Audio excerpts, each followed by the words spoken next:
and very welcome to the second part. Guys, I have good news. I have a new computer, so the good thing is I can do world conquest with less lags. That's pretty good. That's the good thing about it. Wow. Finally I can look at the map in 120 FPS. I have never been so happy. I just hope that I've set up everything correctly, cause otherwise I'm sitting here and in the end the recording isn't working. I have the mission of bringing the Cyrodiil dynasty back to power, and so far everything went smoothly. And so now it's time to really regain power and reconquer the Imperial City. Luckily, my firstborn is already in charge of the Imperial City, and through inheritance it won't be long before the city comes into my possession. Oh yeah, and because I have a new PC, the game desperately tries to help me and guide me through it. And then I got to work, as I definitely wanted to focus on the conquest of Coral. She's a bit lonely right now. But that's okay. Oh my god, maybe because she's arrogant, sadistic, and vengeful.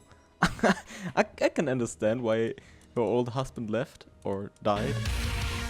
A strong economy and a strong army are the things I want to work towards fully now. Damn it. Our legionaries standing strong. I still love this unit. They're looking more like Spartans, but we have our Spartan commander right here.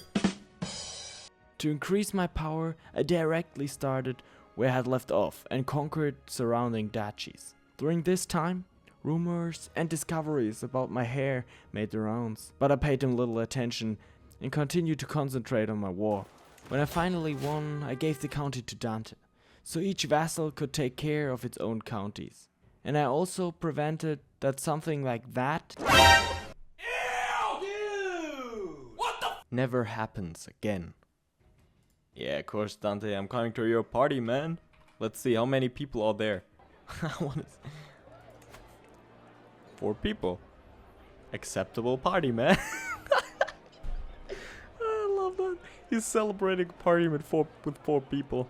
Time passed, and since there was no emperor ruling, the empire was divided. Someone reminds me of something.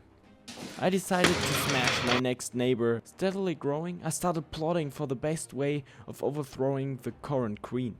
And in addition, I found out that the children of my heir belong to a different dynasty. That was a shock. So things were getting intense. Meanwhile, Aurelius had made his first conquest and increased his dominance across the Isles. I was already a little skeptical about my son, but when I saw how his wife dressed, I had enough. Like, honestly. And so I decided to disinherit my firstborn, as he had betrayed our family and defiled our honor. During the next years, I further enlarged the army and conquered small undefended counties. Shit. At the age of 71, Julia finally died, and my second-born, named Octavian, came to power. Thus I gained independence and new territories. Hello. By now, I was powerful enough to conquer all of Coral. But then I suddenly received shocking news from the west. No way. No way. Aurelius died. What? 100 years. Committed suicide? A few wars followed, and I enlarged my army before I dared the final step of attacking Coral itself. Luckily, it was at a war with the Heartlands, and so I had no real problems of conquering it. Under the leadership of Gabriel the Unknown, my armies marched victorious, and so the war could be won. The Sparta and Unknown dynasty were promoted based on their achievements in the last wars. So the next years I focused on stabilizing, and nothing really happened. Wait. I was beaten in a duel. Bruh. Anyway, so Octavian died, and now, with his daughter accessing the throne, things were about to change. But not primarily in the good way, as the Heartlands attacked me shortly after. I had to fight against a significantly stronger army. Under the command of Gabriel, my man, I pushed deeper into their territory. Near the Imperial City, I suffered a close defeat due to their incredible army size, and lost a legend in the battle.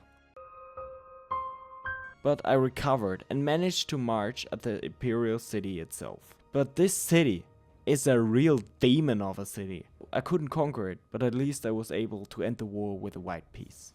After the end of the war, I had only one goal in mind: getting my revenge and conquering the Imperial City. Years of preparation followed, and after enlarging my men-at-arms for the final time, I felt ready to get my revenge. Is it just my imagination, or did Justinian made it into the fantasy world as well?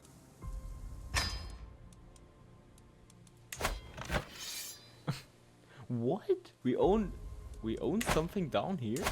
Sparta! The Sparta dynasty! Oh my god.